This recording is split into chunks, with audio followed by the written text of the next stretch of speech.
Hi, everyone. We are continuing our conversation about definitions of family with this set of lecture slides.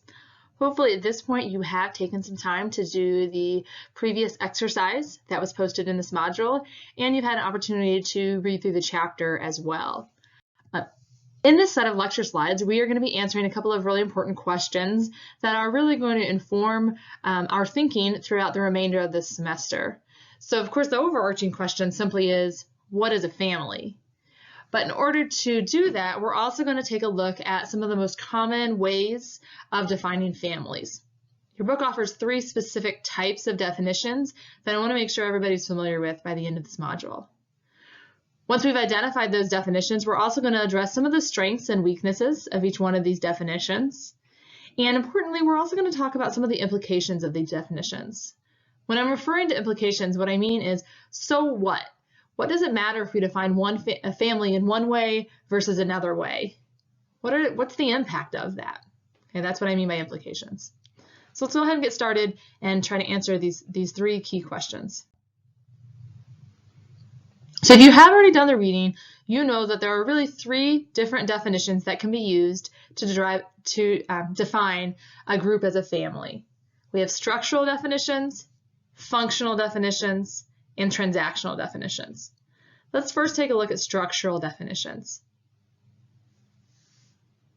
Structural definitions define family members by using clearly specified criteria. They tend to make the definition of a family a pretty black and white thing. Once we list these criteria, we can look at a group and we can say either the family meets those criteria and therefore we can consider them a family, or that group of people does not meet these criteria, so we would not consider them a family. You can see that by the visual there, I've just picked kind of 3 particular criteria. Doesn't necessarily mean that every structural definition of a family would rely on these criteria, but in my example, I'm suggesting that in order for a group to be considered a family, they must involve 2 individuals that are married, children, and they must all co-reside together. If we were using this as our way to define what is and what is not a family, we would be able to kind of look at a group of individuals. If they met these criteria, then we would say, sure, that group is a family. If they did not meet this criteria, we would say, no, we really wouldn't consider that group a family. Now, there are a variety of different examples of structural definitions, right? Because structural definitions can use different criteria, they can lead to different conclusions. Let me show you a couple of different examples of structural definitions of family. Here's a definition by a researcher named Popenoe who suggests a family is a relatively small domestic group of kin or people in a kin-like relationship consisting of at least 1 adult and 1 dependent. Okay, well, if we take that person's definition of a family and we apply it to the following groups, we can see that some of these groups would, by definition, be considered family. On the other hand, some groups would not. So let's take a quick look here, right? If there were a group of individuals that were married and that were living together, based on this definition, we would say no. Those individuals should not be considered a family. Of course, we can see they are missing the key criteria described by the definition of having a dependent or child. Let's look at the next example. 18 and 19-year-old siblings living together. Again, based on this definition, we are missing the key criteria of having offspring or children. Third example, any single parent living with her children. Okay, based on the definition provided in this particular example, we would consider this group a family. Roommates, of course, would be a no. Cohabitating couple, also no, based on this particular definition. But let me give you another structural definition of family. Again, this definition is trying to establish some set of criteria to define a group as family or not family, but you can see here the criteria are a little different. This definition is provided by the Census Bureau and suggests a family is a group of 2 or more people related by birth, marriage, or adoption and residing together. You can see these criteria are a little more inclusive than the previous definition. So let's apply it to our groups again. Okay, a married couple living together. Well, in this case, based on this definition, yes, we would consider this group a family. 18 to 19-year-old siblings living together, yes. Again, based on these criteria, we would consider this group a family. Single parent living with their children, yes. Roommates, no. Cohabitating couple, no. They are not married and they're not related to each other. So based on that definition, no, cohabitating couple would not be considered a family. Okay, so again, at this point, the kind of takeaway message is that a structural definition is a way of defining family. Structural definitions try to establish some set of key criteria to determine what is necessary for a group to be considered a family. The criteria might vary from definition to definition, but it's a relatively black and white way of trying to establish what groups should be considered family and what groups are not. Now, your book points out that in today's society, it's important to consider various structures. Here are just a couple of different types of structures that are mentioned in your text. Family of origin is the individuals that you grew up with, right? The family that you were born into. So for example, my family of origin would include my mother and my father, and I have 2 sisters. Now, I don't have it listed on the slide here, but your book also mentions family of orientation. Your family of orientation is the family that as you grow up, you kind of choose to become a part of. So in my case, I have gotten married to my spouse, and we have had 2 children. So that would be my family of orientation. We've already discussed what a nuclear family is in previous lectures. Other structures of family include things like stepfamily, binuclear family, cohabitating family, and then again, there are some other structures mentioned in your textbook as well. So you may already be thinking, now that you understand what it means to define a family in this structural way, what some advantages and some disadvantages of using this type of definition are. Overwhelmingly, I think we argue that the advantage of using this type of definition is that it's very simple. Clear criteria are established, those criteria are applied to these different family types, and it becomes pretty objective as to whether or not a group is or is not considered family. Now, interestingly enough, I think we could also argue that the very same things that are the strengths of this way of defining family are also its weaknesses, right? Maybe it's too simple. Maybe it really oversimplifies our lived experience, right? My guess is for many of us, our families are not, or defining our families is not that simple. Even if you simply go back and look at the lists that you created in our previous exercise, you may have found it really kind of challenging to figure out who you would put on your list and who you wouldn't, right? So in terms of weaknesses of defining family in this way, perhaps it's simply too simple, right? It does not, this type of definition does not examine the quality of interaction. It does not look at what it actually looks like when the individuals communicate with each other. It's highly possible that if you go back and you look at your list of who the members of your family are, there might be people on that list that are not biologically or legally related to you. Perhaps even the people that are biologically and legally related to you, they got left off the list, but instead you included people that you feel like are family members, even though they don't meet those criteria. Right? So essentially what that means is that this type of definition really does not account for the notion that sometimes behavior trumps biology. Interaction is more important than blood relation. Okay, but so that is one way to define a family, using the structural definition. Next, we have functional definitions. Functional definitions of family define family by how members function or the tasks members perform. So it's less concerned with whether or not people are biologically or legally related, but it looks at individuals and how they interact. Let me show you a couple of examples of functional definitions of family. A functional definition of a family might sound like this. at least one adult and or one or more other persons who perform certain tasks of family life. You can see that this definition is very different than the previous examples that we saw.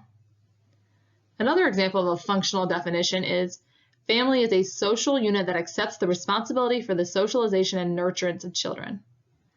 You can see that this example of the functional definition starts to actually identify some of the specific functions or tasks that we expect family members to perform. Moving on to the next slide here, we can see some additional examples. When we think of what family members do for each other, regardless of whether or not they're legally related or biologically related, we just simply ask what makes people family by how they act towards each other.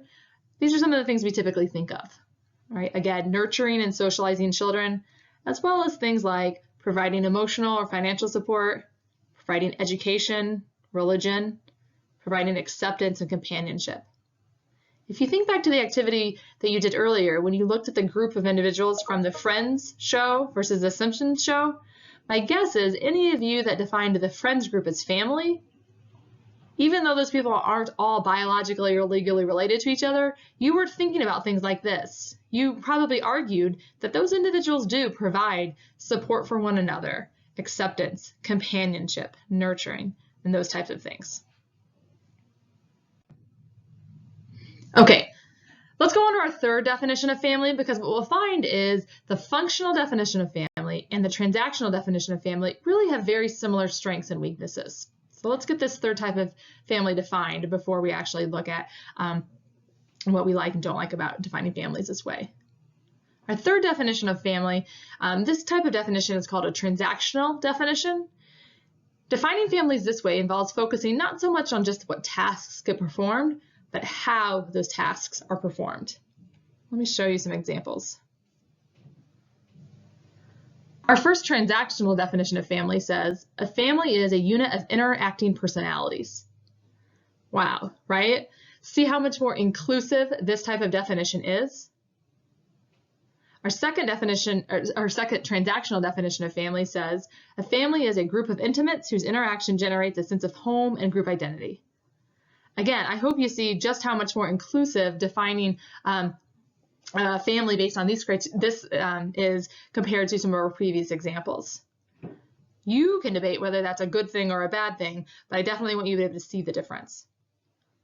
When I look at these definitions, a few things come to my mind, right? For example, I immediately think of groups like sororities or fraternities. I think of athletic teams, maybe even military units. Often individuals that are parts of groups like this do refer to other individuals in their groups as family. Now, part of the transactional definition really considers some of the specific things that happen during the interaction of family members. And so by examining things like family stories, rituals, and other type of symbolic communication, the transactional definition says that's how we really know if a group should be considered a family or not. When the group interacts, do they create a sense of intimacy, a sense of closeness and commitment, and emotional ties? Based on this definition, we'd say, well, if this is happening, even if they aren't legally or biologically related, we should consider this group a family. Okay, so as I said earlier, transactional and functional definitions of family tend to have similar strengths and weaknesses.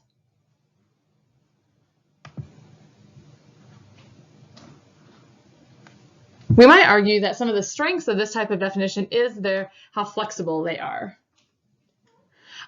These definitions are so much more flexible than the structural definition that we introduced at the beginning of the slides, right?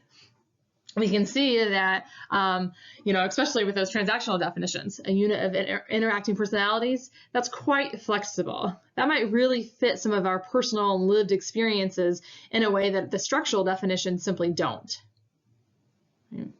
Now, on the other hand, though, interestingly enough, we might argue that this flexibility and this inclusivity is actually also a weakness of defining family this way.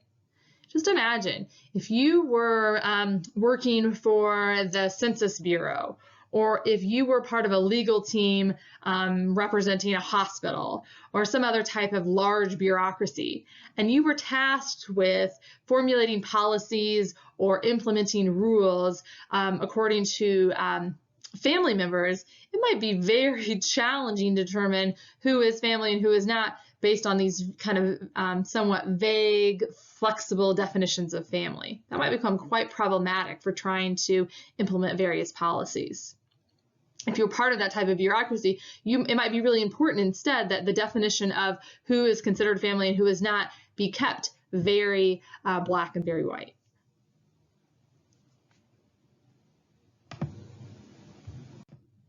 So, ultimately at this point, what's important to me is that you are familiar with these 3 different types of definitions of family, right? Think about who you consider to be members of your family.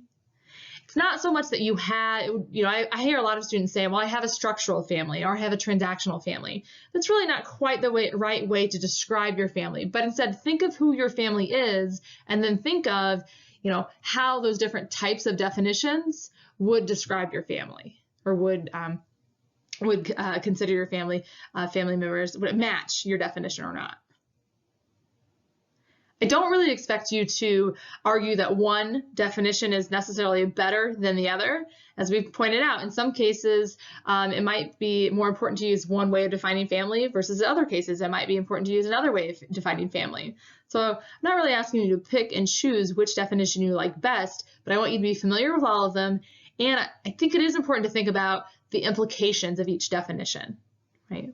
I mentioned earlier, when we talk about implications, what we're talking about is the so what. In other words, why does it matter how we define who is a family and who isn't? Well, I hope that you can kind of think about that question on your own a little bit, and one of the discussion posts asks you to think about that a little as well. But let me offer you kind of 3 kind of broad answers to that question that hopefully get you thinking a little bit more as well. So first, I would argue that one reason why our definitions of family matter has to do with implications for research, right? So the way we define a family really influences how we research or study families. And so this is what I'm trying to depict in this particular slide.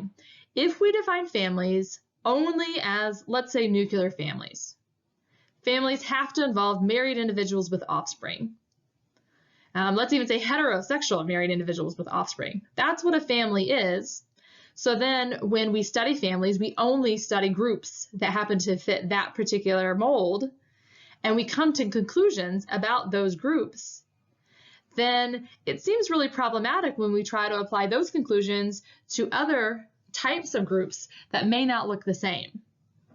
So for example, if I were trying to study discipline strategies and figure out what was the most effective parental discipline strategy, but I only used groups that represented nuclear families as my sample, and then attempted to generalize the findings for those parental strategies to the other example I have on my slide of a single mother with her child, it may turn out that the strategies that work for one group don't work for the other group at all. So it's really important to think about how we define families in terms of who we are researching and how we're drawing those conclusions. I encourage you to think about that as you're reading through your textbook this semester. Take some time to notice when the researchers are describing the families in their studies, who was included in that sample and perhaps who was excluded.